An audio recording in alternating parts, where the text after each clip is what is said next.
Everybody, welcome back to the shed. Another brand new, shiny, clean tool for review. This is the Dewalt Flexvolt 60 volt 7 1/4 worm drive circular saw. And the worm drive, it gives it this kind of handle behind the blade kind of design. And the way the worm drive works is you get a lot more consistent torque. I mean, you can just lean on that gearbox a lot harder than you can a traditional circular saw. This will actually rip through material better than a traditional corded circular saw. I've tested it. I went to a Dewalt open house. It was a factory store open house, and the guy had one of these, and he had a regular Dewalt corded, an older model circular saw, and this was more powerful, more smooth.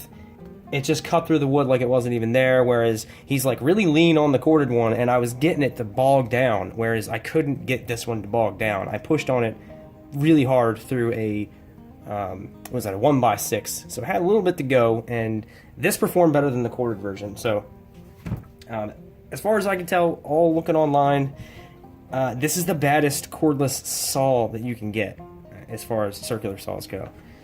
It has the 60 volt battery nestled down in the middle at the top like that. Good rubber grip on the handle. It is brushless, so that's 60 volts to a brushless motor, to a worm drive, to a full 7 1/4 inch blade. It's just technology. We're beyond the cord now. Cordless all the tools because it's better. No cords.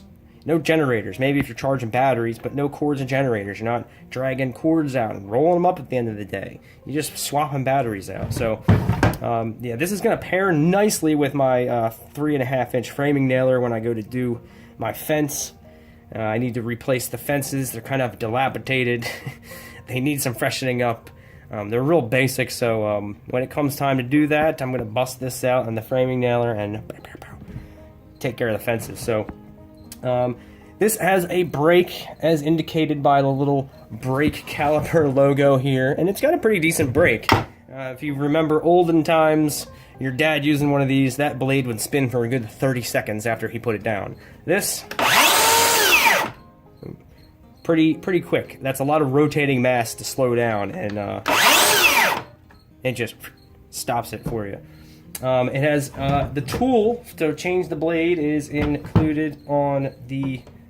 Oh, it's over here. Oh, it does come with a blade. It comes with a Flexvolt blade, 24 tooth framing blade. It does come with the tool to change the blade, and that stores. Where the hell does it store? I took it out. Maybe I'm not looking at the right side of it. There we go. Stores right down in there, so you're never without it, and it's pretty well held in there. But it comes out with a simple pull. So you've got the hook here. You can hook it to studs or joists or whatever. It hooks to 2x or 4x if you've got that. It's got a blade lock, so you can't just pull the trigger. You have to push this little lock in. Sort of a safety feature.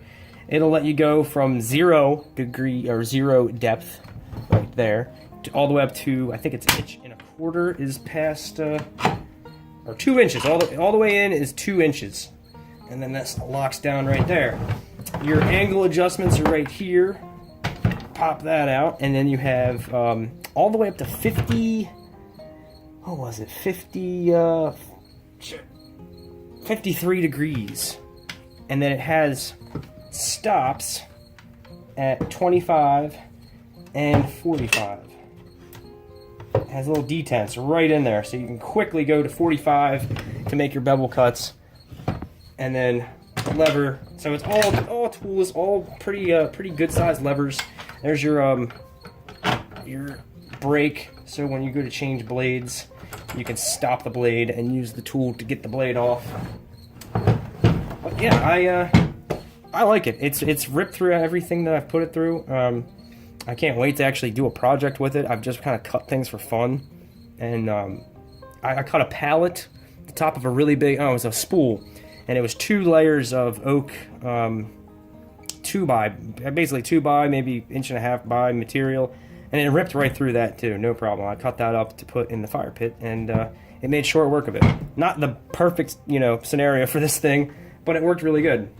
In here, I have the Diablo 24 tooth framing. There we go, a framing blade, and I've used Diablo blades. Look, here's an old one, the 24 tooth. I think this is like 5 1/4. It's a weird size there. But I've always bought Diablo blades. They always work really good. They have good carbide tips. What else about the blade?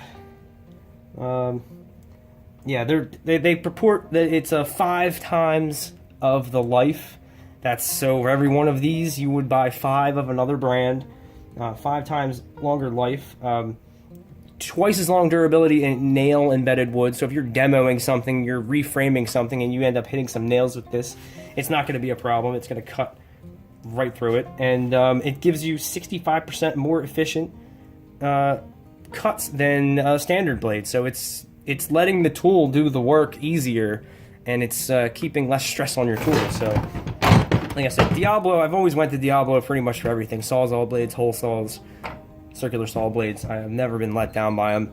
All they do is saw blades, and they focus on that, and they test them, and they, you know, it's like they're not making a bunch of other crap. They're making just saw blades. That's all they know, and they do one thing and they do it well. So there it is, the Dewalt 60 volt Flexvolt worm drive 7 1/4 circular saw. I can't wait to use this thing. This is, like I said, this is more saw than I would ever need as a homeowner, but it is going to just melt through wood like nothing when I do need to use it. So that is it. Check that out. I'll put a link in the description, and thanks for watching.